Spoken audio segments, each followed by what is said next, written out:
Dare to do something different as a public speaker. So challenge yourself to do something different on stage, right? So I have seen people, climbing onto the chair and then on the stage. Yeah, literally, I have seen people, climbing onto the chair and then presenting for 5-10 minutes, right? So don't try something like which looks really crazy or over dramatic.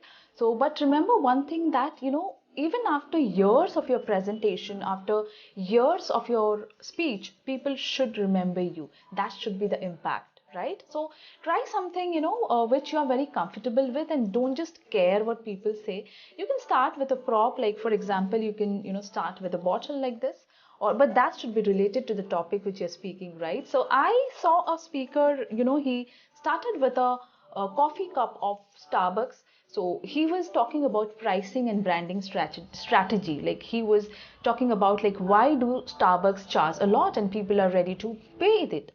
So because of the branding, because of the influence that brand has created, right? So yes, it's very important to try out something different, because remember that one speech can change your life, and that one speech can change the life of the people around you. See you in the next video.